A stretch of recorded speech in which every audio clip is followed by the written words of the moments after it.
Very good morning. आइए आज हम लोग सीखते हैं प्रेजेंट इंडेफिनिट टेंस।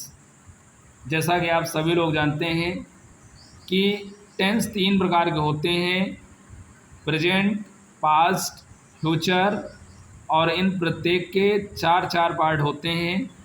तो प्रेजेंट के जो चार पार्ट हैं उनका पहला प्रकार मैं आपको पढ़ाने जा रहा हूँ। Today I am going to teach you the translation section based on present indefinite tense.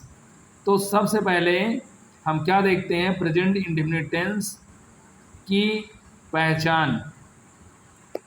पहचान क्या है? वाक्य के अंत में ता है, ती है, ते है। जिस वाक्य के अंत में ता है, ती है, ते है आए, वो वाक्य प्रेजेंट इंडेफिनिट टेंस के अंतर्गत आते हैं। ऐसा आप सभी लोग जानते हैं। अब जो सबसे बड़ी बात है वो क्या है? पॉजिटिव सेंटेंस को हम समझते हैं। पॉजिटिव सेंटेंस की हिंदी क्या होती है? सकारात्मक वाक्य। क्या होती है? सकारात्मक वाक्य। सकारात्मक वाक्य। तो इसका रूल 1 क्या कहता है कि जब वाक्य का कर्ता एक वचन यानी सिंगुलर नंबर का हो तो वर्ब की फर्स्ट फॉर्म में यस या ईएस लगाते हैं, और यदि वाक्य का कर्ता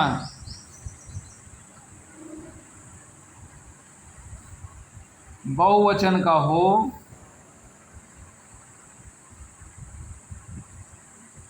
तो क्रिया में कुछ भी नहीं लगाया जाता है। ठीक, मैंने क्या लिखा? जब वाक्य का कर्ता एक वचन का हो। अब सवाल उठता है, एक वचन के कर्ता कौन से होते हैं? तो डियर स्टूडेंट्स, एक वचन कर्ता होता है ही, सी, इट, नेम। यानी अगर ये है तो हम क्या करेंगे? वर्ब में जो वर्ब की फर्स्ट फॉर्म होगी उसमें यस या ईएस लगाएंगे। और अगर बहुवचन करता है, बहुवचन करता, तो क्या करेंगे? बहुवचन करता जैसे आई है, वी है, यू है, दे तथा अन्य शब्द। ठीक, तो इनमें हम केवल वर्ब की फर्स्ट फॉर्म ही लगाएंगे। इतना आपको मालूम होना चाहिए। तो फार्मूला क्या बनेगा? फार्मूला बनेगा सब्जेक्ट, वर्ब की पहली फॉर्म यस या ईएस प्लस ऑब्जेक्ट। ओके, आइए देखते हैं। अब इसके बाद क्या देखेंगे हम? यस और ईएस लगाने का नियम। अब मान लीजिए कर्ता एक वचन का है तो आप यस लगाओगे या ईएस लगाओगे, इसमें अक्सर बच्चे फंसते हैं। तो इसको ध्यान से समझिए। पहला नियम, यदि वर्ब की फर्स्ट फॉर्म के अंत में S, double S, S H, C H, X, O हो तो वर्ब की फर्स्ट फॉर्म के साथ ES लगाएंगे, और यदि वर्ब की फर्स्ट फॉर्म के अंत में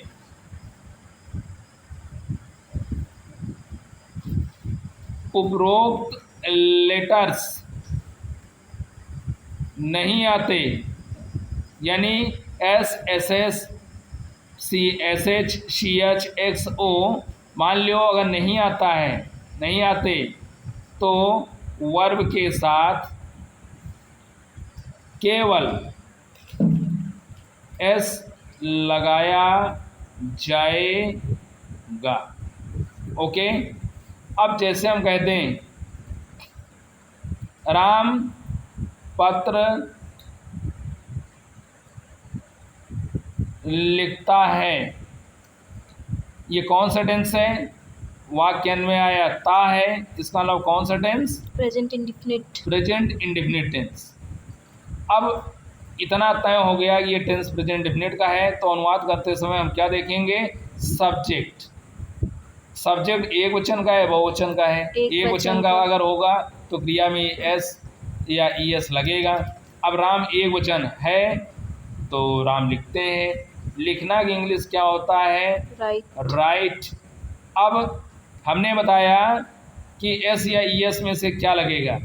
अब आपको देखना है, अगर SSH CH XO में से अगर कोई मिले तो आप ES लगाएंगे, और नहीं तो केवल S लगाएंगे।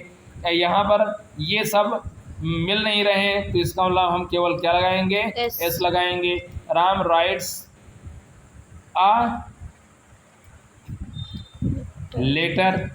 कोई दिक्कत? No sir. अगर हम कहते हैं मधु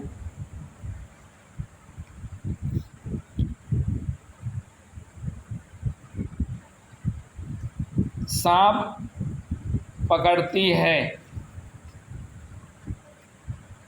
तो मधु एक वचन है, पकड़ना का होता है कैच।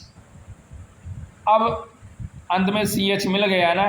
Yes sir. तो कैचेस द स्नेक।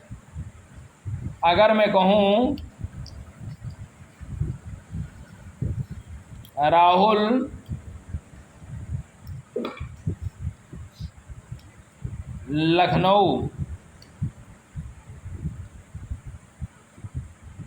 जाता है, तो राहुल एक वचन है ना?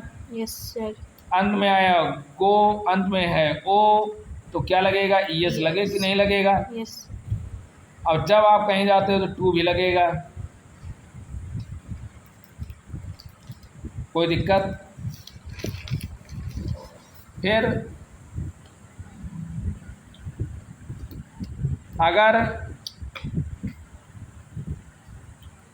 यदि वाक्य में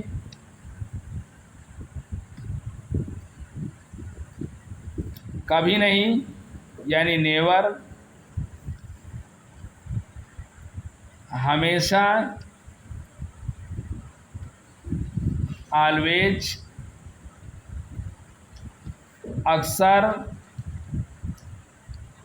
ऑफन, कभी कभी, समटाइम्स का प्रयोग हो, तो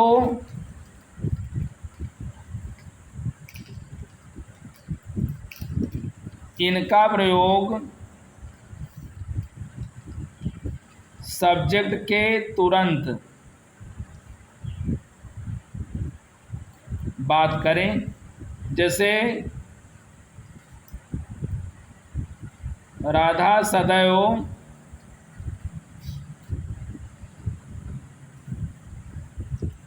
फूल तोड़ती है, सदैव यानी राधा, ऑलवेज, कर्ता एक वचन है, तो क्या लगेगा, प्लस कर दिया, द फ्लावर। मैं कभी कभी बाजार जाता हूँ।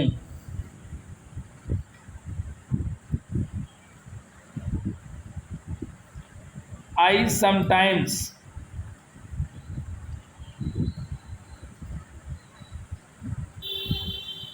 सब्जेक्ट आपका बहुवचन है तो इसलिए यहाँ पे कुछ नहीं लग रहा। क्यों? क्योंकि सब्जेक्ट बहुवचन है। Go to market. अब मान लीजिए वाक्य में आता है नहीं, तो कौन सा सेंटेंस बनेगा? नेगेटिव। निगेटिव सेंटेंस बनेगा। और जब निगेटिव सेंटेंस बनेगा तो फार्मूला क्या होगा? सब्जेक्ट डज नॉट या डू नॉट। सब्जेक्ट अगर एक वचन हो तो डज नॉट लगाओ, अगर बहुवचन सब्जेक्ट है तो आप डू नॉट लगाओ। एक वचन का सब्जेक्ट बताइए। He she it name. और डू नॉट का यूज बहुवचन के साथ होगा तो बहुवचन का subject I we you they. ठीक। इसके बाद वर्ब की पहली फॉर्म लगाओ और ऑब्जेक्ट लगाओ।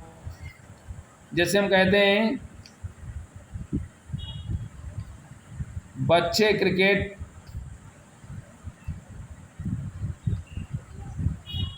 नहीं खेलते हैं। द चिल्ड्रेन, कुछ बच्चे चिल्ड्रंस कर देते हैं, वो गलत है। चिल्ड्रेन आपका बहुवचन है ना, तो डो नॉट यानी don't, the children don't play cricket. Game के पहले ता का यूज नहीं होता है, तो क्या हो जाएगा? The children don't play cricket. Okay, फिर आगे देखते हैं। अब इंट्रोगेटिव की शुरुआत हो रही है। इंट्रोगेटिव सेंटेंस जिसको बोलते हैं प्रश्नवाचक वाक्य। कोई डाउट? No sir. पहला है जब वाक्य की शुरुआत क्या से हो तो फार्मूला क्या बनेगा? डू या डज पहले लगा दो, फिर आप सब्जेक्ट लगा दो, वर्ब की फर्स्ट फॉर्म लगा दो और ऑब्जेक्ट लगा दो, अंत में क्वेश्चन मार्क लगा दो। जैसे हम कहते हैं क्या प्रिया आम खाती है? कौन सा टेंस है ये? Present indefinite. कैसे पता चला? ता है, ती है, ते है। शुरुआत क्या से है? तो डू या डज क्या लगेगा प्रिया के अनुसार? डज। डज लगेगा। Does Priya eat the mango?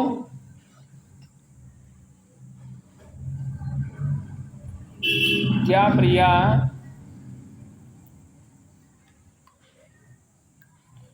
आम नहीं खाती है?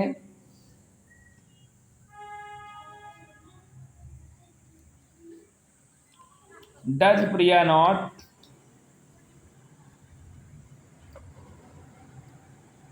Eat the mango?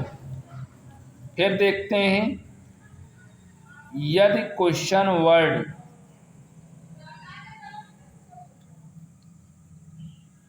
वाक्य के बीच हो तो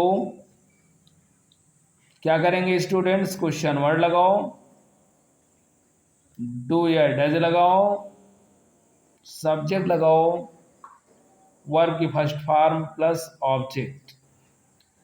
जैसे हम कहते हैं मोनू क्यों रोता है, बताओ मोनू क्यों रोता है, क्वेश्चन वर्ड बीच में गया ना, तो क्यों की इंग्लिश पहले आएगी ना, यस सर। वाई। अब मोनू एक वचन है तो डू लगेगा ना, कि नो डज सर, लगेगा, डज लगेगा। डज लगेगा। मोनू एक वचन है इसलिए डज लगेगा। मोनू, वाई डज मोनू, रोना का क्या होता है, वी। फिर मोनू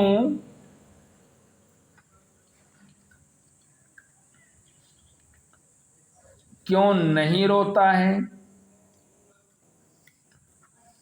तो क्या हो जाएगा, why does Monu not weep. Not weep. Any doubt? No sir. अब देखो, यदि प्रश्नवाचक शब्द कौन का प्रयोग हो तो आप हु लगाएंगे, वर्ब की फर्स्ट फॉर्म लगाएंगे, यस या यस लगाएंगे, प्लस ऑब्जेक्ट लगाएंगे, अंत में क्वेश्चन मार्क लगाएंगे। ठीक, ठीक है। Yes. जैसे हम कहते हैं